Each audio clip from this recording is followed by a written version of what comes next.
Awesome. We good, Jeremy? Yes, sir. Okay. Initial thoughts, Coach. Initial thoughts. I'm having so much fun coaching this group of guys. Had 15 practices with them in spring ball. Had an identity, had a mindset. The way they attacked this off season, the summer work with Coach Hess and the strength staff, and they came back. They've got a chip on their shoulder. They've got an edge. They are flying around. They're communicating at a high level. They're talking. It's a really close group right now, and obviously we got a couple more weeks until we get to play somebody else, play Minnesota on Thursday night. But love what I'm seeing with the speed, the execution, the camaraderie, energy. All of those things have been a real positive.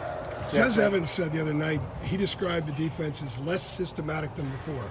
Okay. Not to take you back to what it was before, but when you come in and you're engineering something with a lot more freedom in attacking, they can embrace the idea. But when do you actually see that on the field where it becomes instinctive and reactive? Yeah, well, one of the biggest things is I want the guys to just cut it loose and play fast and play free. So we try to coach in the simplest terms possible, and we build everything into different families. Obviously, I'm not going to get into that piece of it, but once they know the family that the defense is in, then it just makes sense when we put other things that are in that same family, and just the techniques that are associated with those, let them just play fast. Even though we're doing a lot of stuff, understanding just the concepts allows them to just deduce it down, their role, and play at a high level and play fast. And that's the whole goal of all of them. Sorry, are they getting it to the point now where you're able to add a lot more stuff fairly Absolutely, quickly? and we put all the building blocks of normal down defense in the first day. The entire system was in the first 3 days. And one of the good things that happened out of COVID was they let us have the activities and the teaching with them over the summer, and that's been huge. We had 15 days during spring ball, then we had some more days during the summer so that we can pour into them, they can understand the schemes, the concepts, the techniques, and then now we get into practice. We're ahead of the game further than we were in the spring. I thought they had a really good spring as well. Geoff, at the ACC kickoff, Kamen was mentioning a lot about how in recent years this defense hasn't set a standard for itself. Sure. In your mind, what is the standard of a Geoff Collins defense? Yeah, I mean, we want to be the best in every single thing that we do. We want to play at a high level. We want to play individually at the level that's the best in the country, and then as a defense, we want to do that as well. And that's the standard every day, is to perform at an elite level in every single thing that we do. And the guys have embraced it, and now it's become where they're saying it. They're upholding the standard. They believe in it. They know what it looks like now, because we are very transparent. We have our unit meetings. We unit meet every day, sometimes 3 times a day. Every single play that shows what we should be living up to is amplified at a high level, and the plays that aren't, we show those too, so we know that we don't want to perform it that way, and we want to elevate what we do. How have the leaders like Kamen and Power They've been amazing. navigated this change for some of the other veterans going through the new career? I mean, I can just go Des Evans, Ruck, Huzzy, Power Eccles, Stick Lane, Jakeem Harris, Ritzy, Scoob. They've been absolutely amazing, setting the tone, setting the standard, and then as the younger guys watch how they perform, how they prepare, it's been really good. Because you got to remember, these guys have played a lot of ball. They've played a bunch of ball, the guys that are the older guys in this program, and the way they lead, the way they carry themselves. Obviously, Coach Brown recruits men of character, and it's just a fun group to be around. Coach Brown has mentioned that he wants to play a lot more. Absolutely. And you've said before in the past you like to play 20 to 25. Since I was the DC at Western Carolina University, that's what I wanted to do. And me and Coach Brown align perfectly in that respect. And it's so much fun to be around somebody that is a Hall of Famer, that you're so perfectly aligned in how we want to roll guys in through the game. He just told the guys right there, we're not looking for starters. We're looking for as many blue on the blue team as we can get. And we're trying to get to that 20 to 24 guys range on defense, so we're rolling throughout the game. You talked about 10 defensive linemen. Do you think you can go? I think so. Here? I really do. Okay. And the way Coach Monachino has been coaching, pushing, teaching, Jacoby Cowan has had a great preseason. It's been great because he didn't go through the spring. He's had 6, 7 great practices. Bo Atkinson is playing at a very high level. Javon Harvey, Tyler Thompson. I hate if I'm going to leave anybody out. Joel Starlings, Rodney Laura. It's been wonderful to get Josh Harris. I should have mentioned him with the older guys, but he's been a tremendous leader for the group. How he's come in, he's has just a pro mindset every single day, and he's meshed well with the guys, and that's been fun to have him around as well. I don't know if you want to call it fortunate or maybe torturous, but UNC defenses have had the pleasure of going up against guys like Drake May or Sam Howell in practice in Sure. years past. You don't quite have that ability to Have y'all watched tape on Amari Hampton? Has anybody seen tape on him? He's pretty good.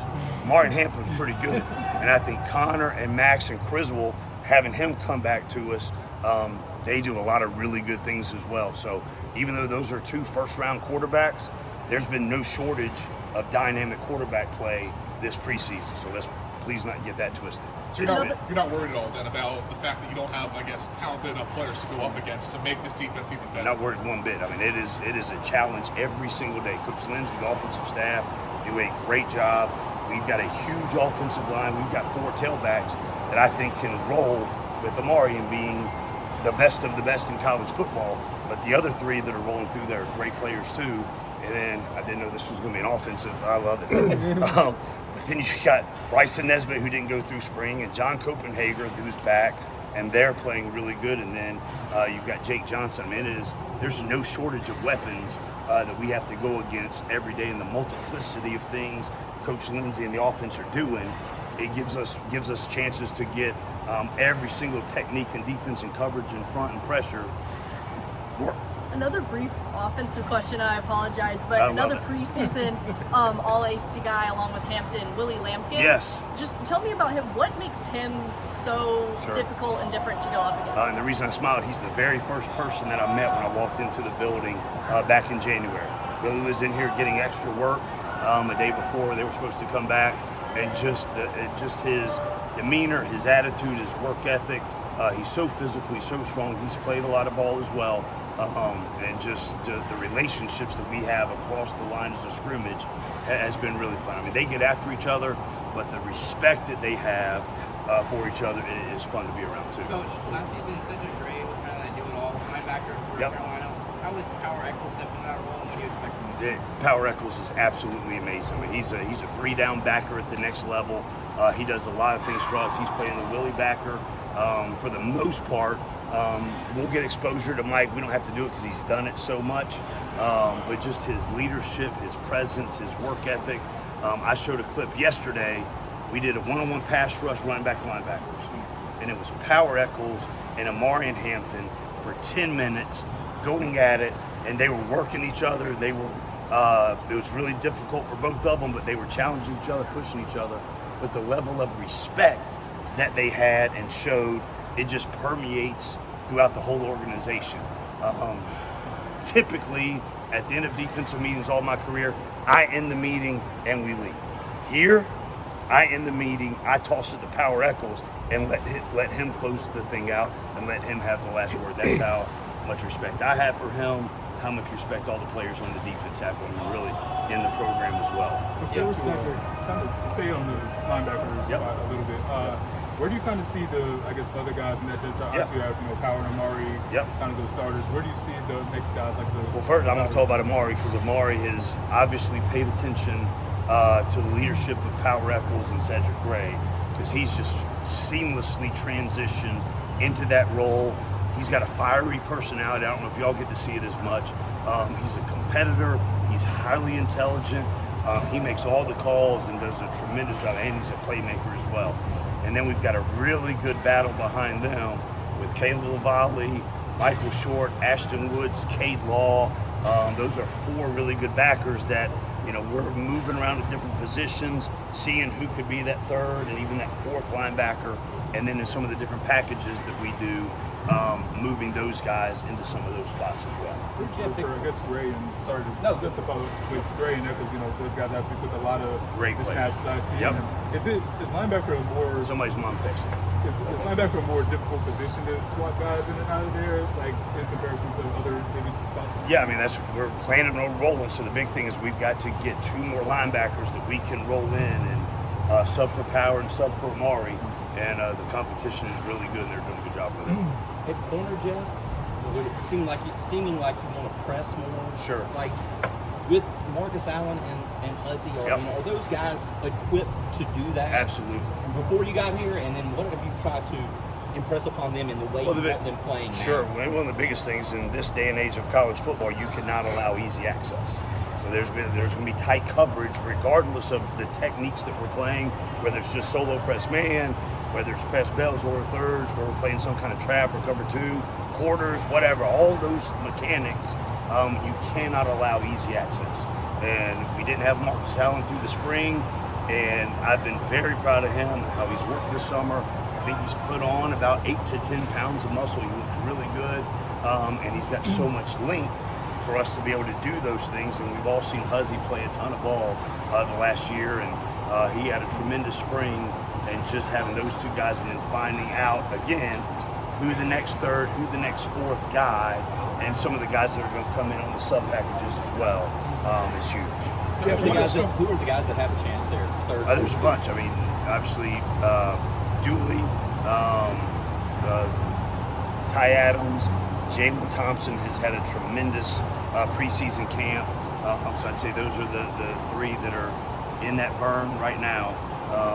But it's a really good competition. Some of the guys have heaped a lot of praise on Caleb Kost at the star position. Yes. You only had him for a couple practices in the spring. Yep. How is he doing there, and how does that position group look? So it's kind of the same conversation with Marcus. You know, he didn't have a lot of time, but the extra work we got over the summer, and just how intelligent, how cerebral he is, being able to play the star position.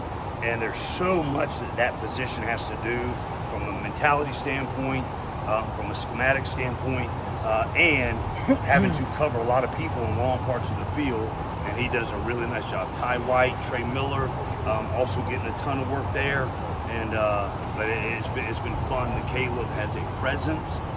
I know he's only been here a year, but he has a maturity about him, and he's fun to coach. If I can ask a follow-up on that position group, how does the responsibility of that group change if you're going to be in a lot more press coverage? What is the trickle effect there, if there is? I mean, it's highly multiple. Everywhere I've been in that position has been probably the most multiple on the team, on the defense. Just the things that that position has to be able to do from a mental standpoint and a physical standpoint. And it's just the kind of a hybrid position that we've got, and they're doing a really good job at it.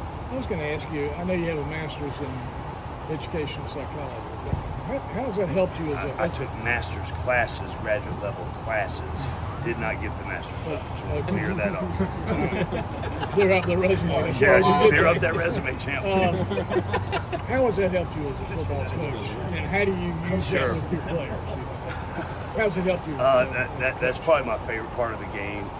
Is just finding ways to help the guys get better, build relationships, finding what makes them tick, what their goals are, what their dreams, their aspirations, and finding the different ways to teach them, push their buttons, motivate them in different ways. That's probably the piece that I enjoy the most about it. I love X's and O's. I love scheming it up, but the relationships and watching guys get better and finding ways to connect with them, that's close to my heart. It was your mom. And so that's the part I really enjoy. And we've got a bunch of highly intelligent, cerebral guys that you can have those deep, next-level conversations with. Speaking of watching guys get better, from a couple years ago, you're game planning against some of the guys that you're coaching now. Have you seen some of those guys grow that you listed earlier that would be some of your leaders on the and I think I've said it at one point since I've been here. We played when I was the head coach at the last place, and then we're playing, and I see Des Evans standing out there as a true freshman, 6'6", maybe 240 at the time. I don't know what his weight was, but he's 6'6", 240. I'm standing there looking at him like that's the ideal for that position. And then now I'm blessed to coaching, and he's even better than advertised. Great leader, great person, works, competes, has a presence about him. Vibes so well with Bo Atkinson and Kamen Rucker and Jacoby Cowan. Just the I wouldn't say quiet leader, but just has a demeanor and a presence and an edge about him that is so positive for our defense and for our team.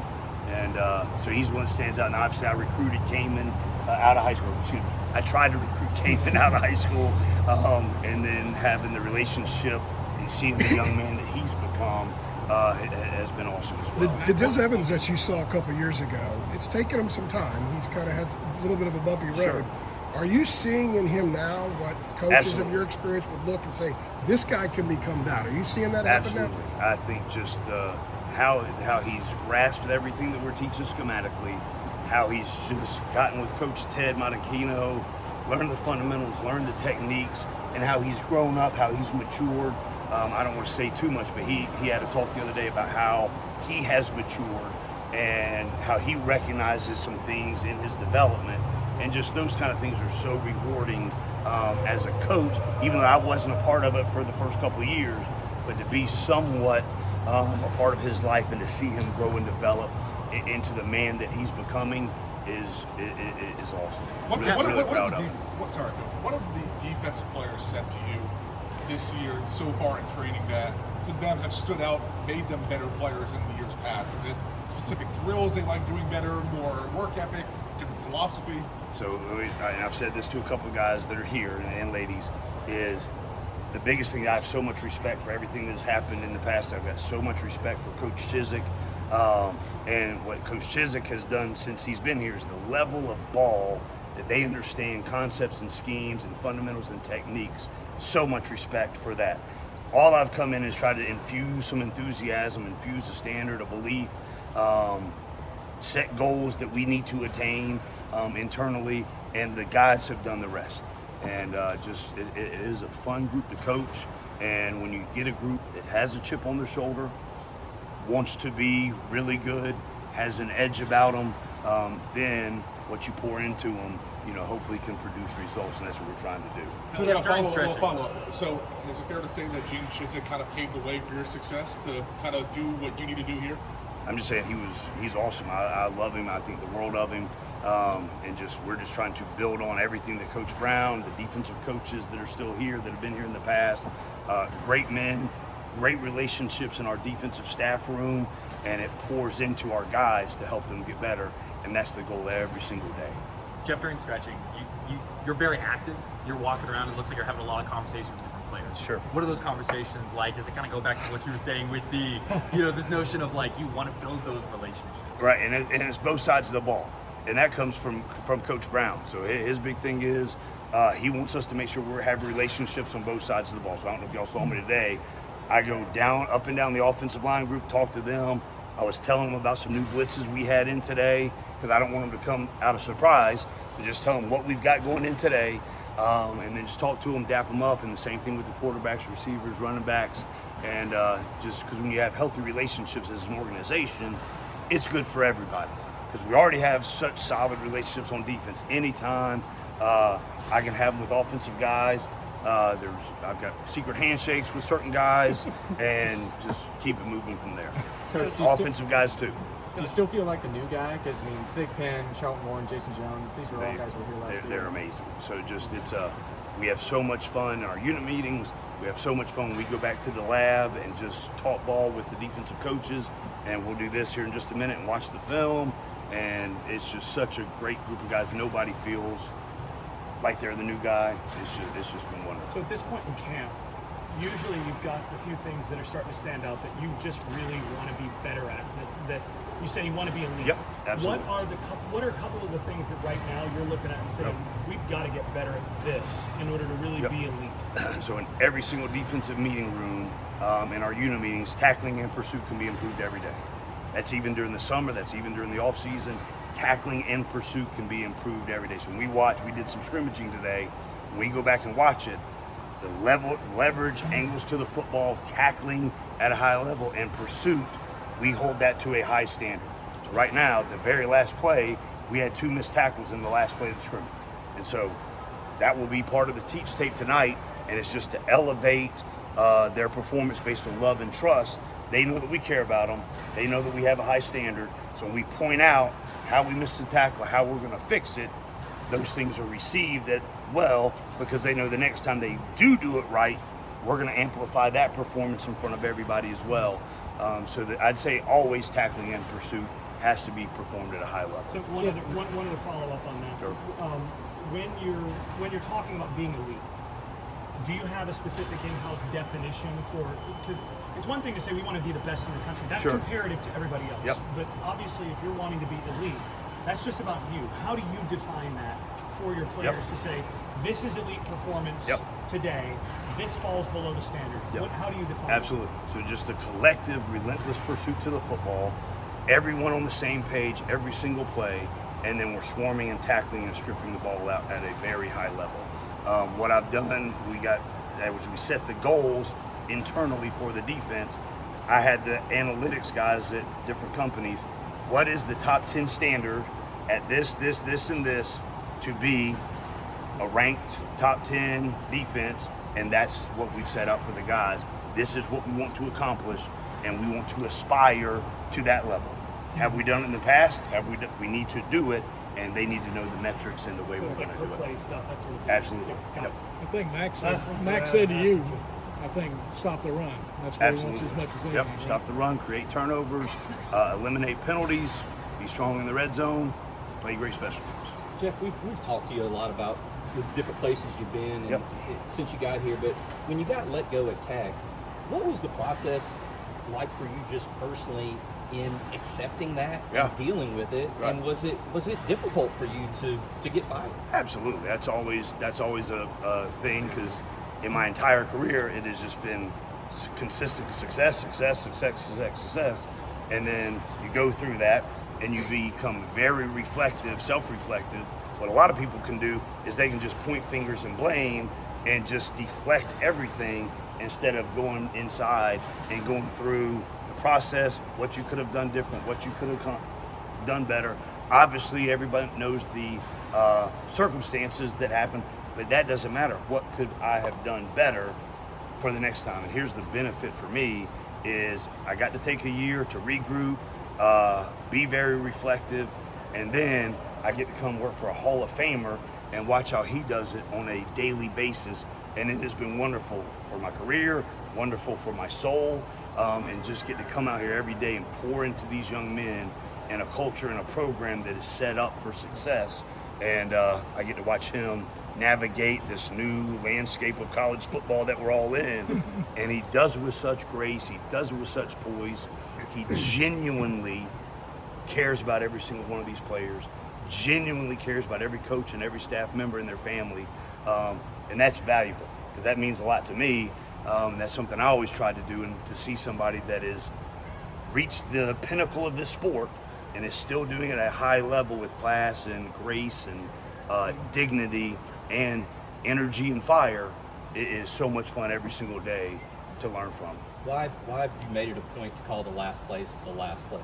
Oh, I don't. It's Georgia Tech. It Okay. happened. I Oh, I'm didn't good. know No. I'm good with it. So You tend to say it. Yeah, the players that are there love them, and then just I've been very self-reflective. I've got no hard feelings. It's all love for the players, and wish the players nothing but success and love and all those things. You got a former player here too, Nate. I've got two. Jakaya. I got two former Jakaya. players. I got Yeah, that's Jakai right. and I got Nate. And I was talking to somebody. I was helping Nate with his gloves today. I'm like, I've been having to take care of this kid since he was 17 years old. And You know what he said about you? What? Said he still looked crazy. Nate said that? Yeah. We're Said you gonna can have tell a him that, We're going to have too. a conversation there. He's awesome. But as I Jakai's told you awesome. earlier, But he said it's he said fine. it's a good crazy. Yes. There's a bad crazy and a good crazy. He said go tell him. Yeah, Yeah, he did. That's my guys. My But he daughter was was. laughing. I took my daughter to the hotel last night, and Nate obviously comes up to her, and I'm like, I said, "You've known him since you were 2 years old." So she has, and it's special to have those kind of relationships, and they mean a ton to me. And they're the same height. You said that. I didn't say that. All right, thanks, Jeff. Thanks.